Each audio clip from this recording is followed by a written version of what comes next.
بسم اللہ الرحمن الرحیم۔ السلام علیکم ورحمۃ اللہ وبرکاتہ۔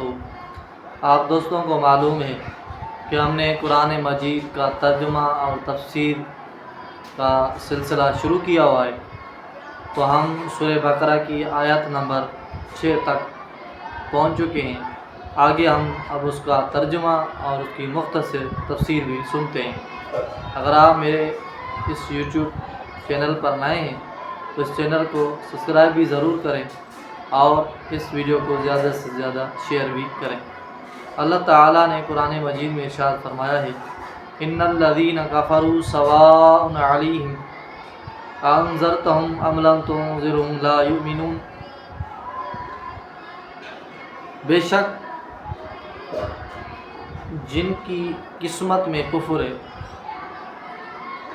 اللہ تعالیٰ اس آیت کے تحت اور علماء کرام اس آیت کے تحت فرماتے ہیں کہ اس سے معلوم ہوا کہ کافروں سے وہ لوگ مراد ہیں کہ علم الہی میں وہ کافروں کی فہرست میں آ چکے ہیں، یعنی وہ کافروں کی فہرست میں آ چکے ہیں، انہیں تبلیغ فائدہ نہیں دے سکتی، یعنی کیونکہ کوئلہ دھونے سے کبھی بھی سفید نہیں ہوتا، تو وہ کافر بھی تبلیغ سے مسلمان نہیں ہوں گے۔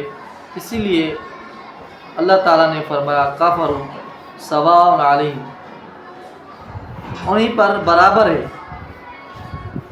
چاہے تم انہیں ڈراؤ یا نہ ڈراؤ، وہ ایمان لانے کے نہیں ہیں، انہیں پر برابر ہے۔ علیہم سے مراد ہوا، معلوم ہوا کہ ڈرانا نہ ڈرانا انہیں برابر ہے، تمہیں برابر نہیں۔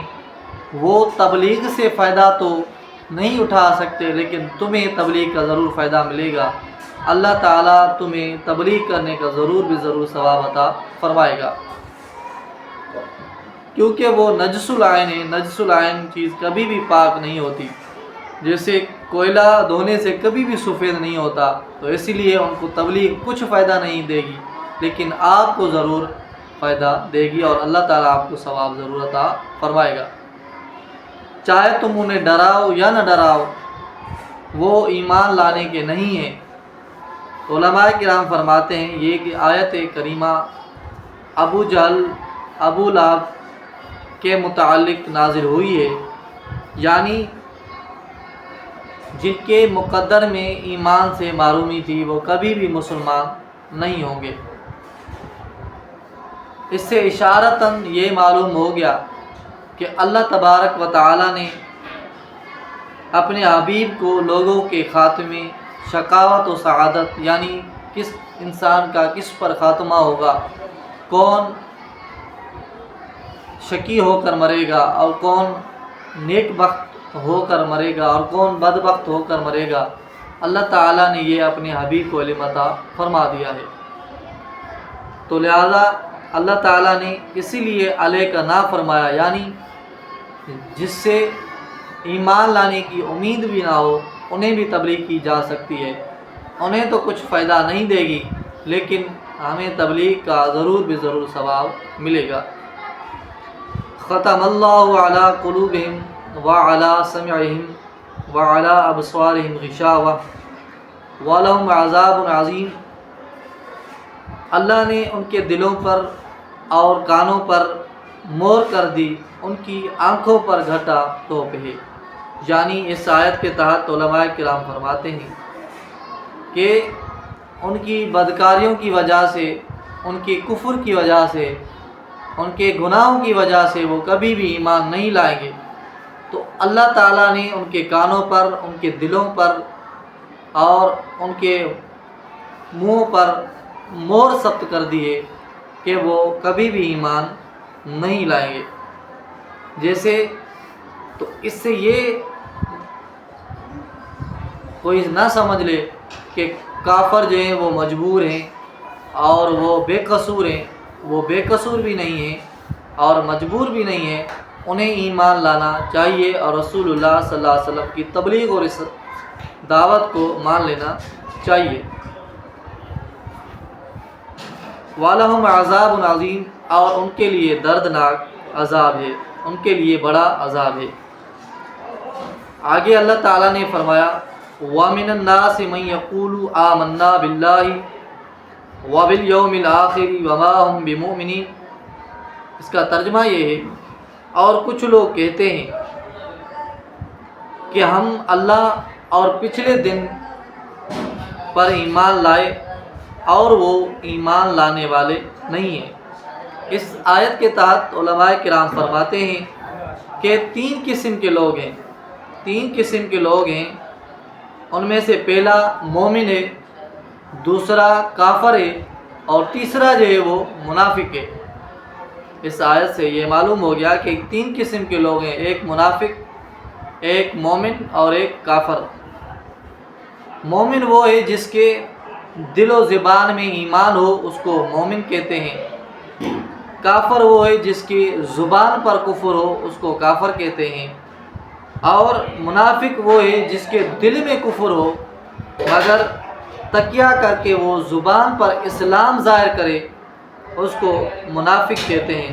اور یہ سب میں بدتر منافق ہے کہ وہ دل میں تو جو ہے وہ کفر چھپائے پھرتا ہو اور زبان پر تقیہ کر کے وہ اسلام ظاہر کرتا ہو۔ یہ تین قسم کے لوگ ہیں۔ پہلا تقیہ جو ہے یہ ابلیس نے دل میں کیا کہ حضرت آدم کا دشمن تھا۔ ابلیس پہلا تقیہ کسی نے کیا تھا کہ وہ حضرت آدم علیہ السلام کا دشمن بھی تھا اور زبان سے دوست بھی بنا۔ اللہ تعالیٰ نے فرمایا ہے وَقَاسَمَهُمَا إِنِّي لَكُمَا لَمِنَ النَّاصِحِينَ۔ وہ جماعتوں کا ذکر کر کے اب بدترین قسم یعنی تقیہ باز منافقوں کا ذکر فرمایا۔ خیال رہے چوتھی قسم اور بھی ہے، جس کے ساتر اس کو کہتے ہیں، یعنی جس کے دل میں ایمان ہو مگر زبان سے ظاہر نہ کرے۔ یہ سخت ضرورت کے وقت بقدر ضرورت جائز ہے، مگر مجبوری کی حالت میں اگر زبان سے کفر بھی بول دے جب بھی پکڑ نہیں ہوگی۔ رب تعالیٰ فرماتا ہے الا من اکرہ وقلبہ مطمئن بالایمان، لیکن اس جگہ سے ہجرت کر جانا ضروری ہے جہاں پر وہ اپنے ایمان کو ظاہر نہیں کر سکتا، جہاں اپنا ایمان ظاہر نہ کر سکے۔ تو ہم نے یہ اخذ کیا کہ چار قسم کے لوگ ہو گئے، ایک مومن ہو گیا، ایک کافر ہو گیا، ایک منافق ہو گیا، اور چوتھا جو ہے وہ ساتر ہو گیا۔ تو اللہ تعالیٰ نے انہی کا ہی ذکر کیا ہے۔ اور آگے اس آیت کے تحت علماء کرام فرماتے ہیں کہ وما ہم بمؤمنین، اور وہ ایمان والے نہیں ہیں، یعنی یا تو اس لیے یہ مومن دل سے نہیں ہے کہ صرف زبان سے جمع خرچ کر رہے ہیں اور زبان سے کہہ رہے ہیں کہ ہم ایمان والے ہیں، ہم نبی کریم صلی اللہ علیہ وسلم کی رسالت کو مانتے ہیں، اللہ تعالیٰ کی وحدانیت کو مانتے ہیں، لیکن اللہ یہ فرما رہا ہے وما ہم بمؤمنین، اور وہ ایمان لانے والے نہیں ہیں۔ اس لیے انہوں نے اللہ اور قیامت کا نام تو لے لیا، رسول کا نام نہیں لیا۔ جو رسول کو چھوڑ کر باقی ساری چیزوں کو مان لے وہ کافر ہی ہے، جیسے ابلیس، جیسے شیطان ساری ایمانات کا معتقد تھا، وہ تمام چیزوں کو مانتا تھا، جنت کو مانتا تھا، دوزخ کو مانتا تھا، اللہ کی وحدانیت کا بھی اقرار کرتا تھا، ہر چیزوں کو مانتا تھا، اس لیے کافر ہوا۔ وہ کافر کیوں ہوا؟ اس لیے وہ کافر ہوا کہ رسالت کا منکر ہے۔ اس سے نبی کے دشمنوں کو عبرت کرنی چاہیے، یعنی جو کافر اللہ کی وحدانیت کا بھی اقرار کریں، قبر کا بھی اقرار کریں اور تمام ایمانات کا معتقد ہوں، لیکن اگر وہ رسول کی رسالت کا انکار کر دیں تو ان کا ایمان بالکل قابل قبول نہیں ہے، جیسے شیطان کا ایمان قبول نہیں تھا، کیوں؟ وہ نبی کا دشمن تھا۔ تو اب بھی اگر کوئی نبی کا دشمن ہے، چاہے اللہ کرتا پھرے، قرآن کو مانے، قبر کو مانے، حشر کو مانے، وہ مسلمان نہیں ہوگا۔ اللہ کا یہی فرمان ہے وما ہم بمؤمنین، وہ ایمان لانے کے نہیں ہیں، وہ کبھی بھی مسلمان نہیں ہوں گے۔ تو آج کے لیے اتنا ہی کافی ہے۔